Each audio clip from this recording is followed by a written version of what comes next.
I'm completely comfortable being the one with an unpopular opinion. So call me Mr. Unpopular Opinion, whatever.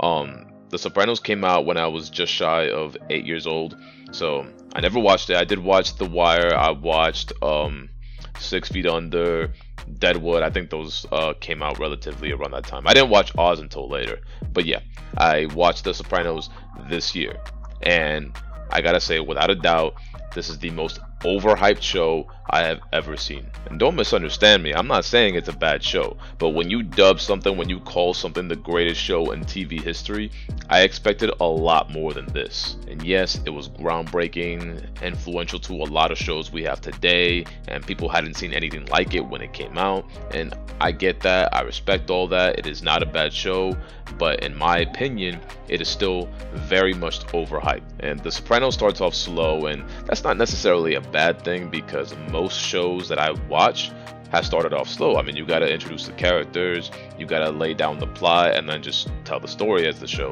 moves on. But the show felt like such a drag sometimes. It just felt too long. A lot of it felt like filler, like it had no place, or it didn't add to the overall story of the show, which was basically Tony's story. Because I'm accustomed to shows that tell the stories of multiple people. Even though there is one primary main character, it tells multiple stories throughout the show. This one is about Tony and his relationships with people, be it the mafia or his family or his friends or whatever, and how they impact his life for better or worse, etc.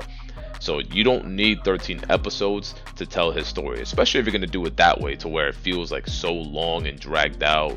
So yeah, the show would have been much better if they kept it at 8 or 10 episodes, but there were 13 and felt way too long. Unlike a lot of other shows, The Sopranos actually had me on my phone.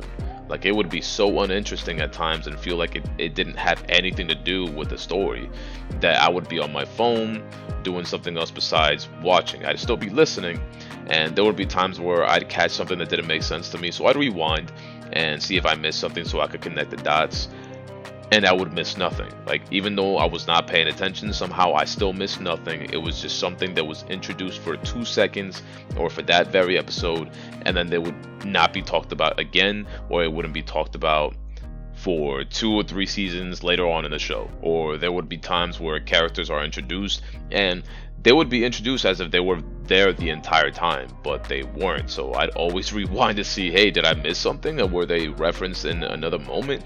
And they weren't. They would just bring up a guy, like, who the fuck is this? Like, when Bobby was introduced, he was supposed to be one of the main guys of Junior's crew or whatever.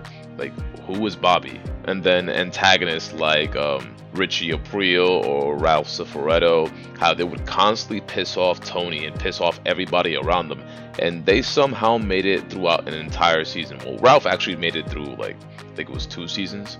Richie only lasted 1, and then he died at the hands of Janice. Like, I thought it would have been Tony, as much as he was pissing Tony off consistently. And with Ralph, it was even worse. Like, the fact that he made it that long just made no sense. But yeah, I felt a lot of things were dragged out, and it was just unnecessarily long, and some things could have been just scratched off, and it would have been so much better in my opinion. I pretty much feel that way about the therapy sessions between him, Tony Soprano and Dr. Melfi, because they didn't really accomplish anything. It would just be him whining and complaining about his life, and not even seeking therapy, just going to someone to talk to. And that makes sense to me, but all Dr. Melfi did was just sit there and, yes, how does that make you feel? I get it. It's her professional obligation to be that way.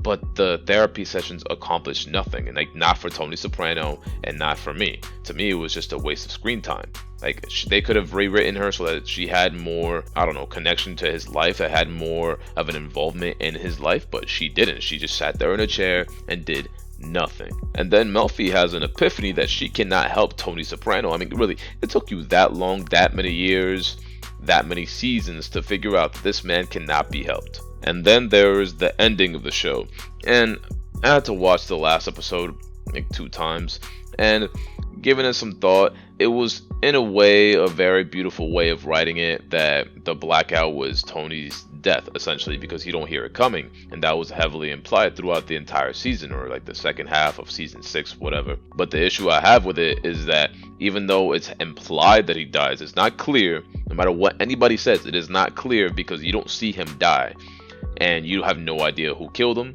or Why? These are answers you don't have. Therefore, he didn't clearly die. It is heavily implied that he died. I mean, it's different when you have a person in front of you holding a gun to your forehead, and then the screen goes black. I mean, you can pretty much assume at that point that he's going to kill him, especially if all the context leading up to that point indicates that he's going to kill him. But instead, he's just out with his family, and then it goes black. The biggest problem with the ending overall is not even that scene, it's the character Butch, or just his entire crime family in general, because I think they stated that the Jersey family was nothing but an overglorified street crew or something like that. So just by killing Bobby and by incapacitating Silvio or killing him, I don't remember if he died or not, but you killed them or you shot them and you crippled his entire crew. So they had the upper hand, they had every single advantage to just keep doing what they were doing. And then out of nowhere, the guy Butch, who was so gung-ho for killing Tony and wiping them out of nowhere, just decides to make peace and then betrays his boss. For what reason? That just seems so uncharacter-like for him to do. And yeah, I mean, Tony was going to destroy himself either way, so there was no point in making peace. Like, you could have just killed them all and that would have been that, but for whatever reason he decides to make peace. Made no sense whatsoever. So who killed Tony? Because it wasn't him, or at least there's nothing indicating that it was them, because he made peace. I mean, it's not really that bad of an ending. It's not a bad ending at all. I just wish it would have been better, way better than the Game of Thrones ending, because in the Game of Thrones ending it had an explanation. Like, you can see clearly what's going on, but it just made no sense. There were so many inconsistencies, and it was just so unsatisfying. But that was because it was rushed. Like, season 6, 7, and 8 were all rushed. This one had time to build up. There were clues leading up to that moment that would lead you to believe Tony Soprano had died. So yeah, not that bad of an ending. And there was actually a lot of things I loved about the show. The acting was phenomenal. The acting was so good, and the show made me hungry. It made me want to eat every single time I watched it, because every time I looked at the screen they were eating gabagool over here, or pasta or something. I mean, if Vesuvius was an actual place like nearby, I'd be going there every day too. The character chemistry is really done very well. It's very funny. I think my favorite episode is probably the one where Chris and Paulie get lost in the woods. And Chris is actually my favorite character because he's the most relatable as far as like the family. He's more relatable, so you get to see him go through depression and a drug addiction and trying to find an identity in his life, and that's something that the other guys don't understand. I also like Meadow, but yeah, I love the moment where Silvio was yelling at that one guy at the card game over the cheese that he was trying to sweep off his feet. Leave the fucking cheese there, alright? I love fucking cheese at my feet. I watched that scene like 5 times and I laughed. I died every single time. But yeah, there was a lot of memorable things about this show. The gabagool. I love Christopher.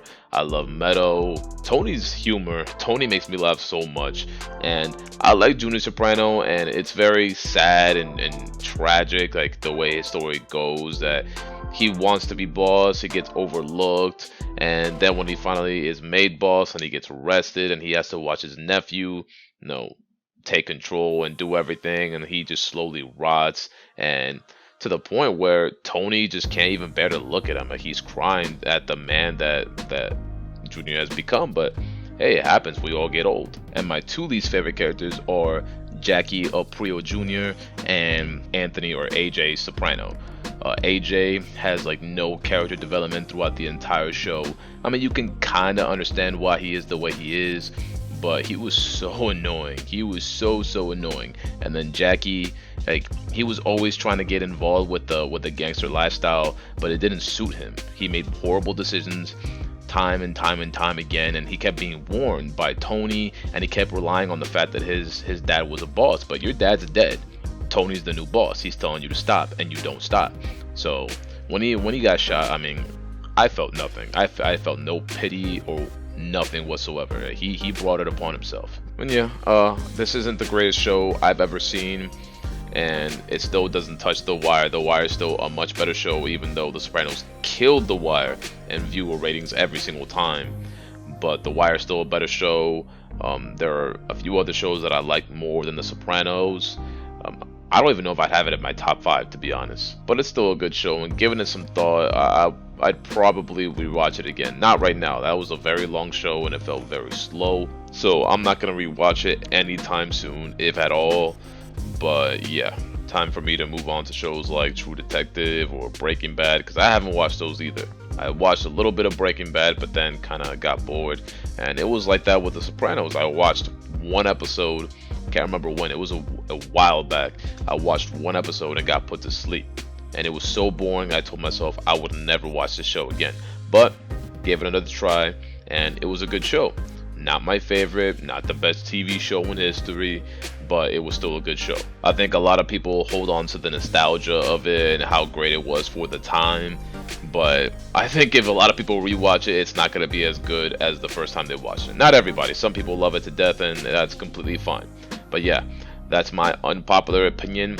If you have a problem with it, I don't give a fuck. If you disagree, let me know in the comment section what you think, what you disagree with. I love having these discussions. I have no problem with that. I'd love to hear you out. And if you agree, same thing. Whatever. If you like this video, leave a like and subscribe if you have not already. And I will catch you on the next video. See you then. Bye-bye.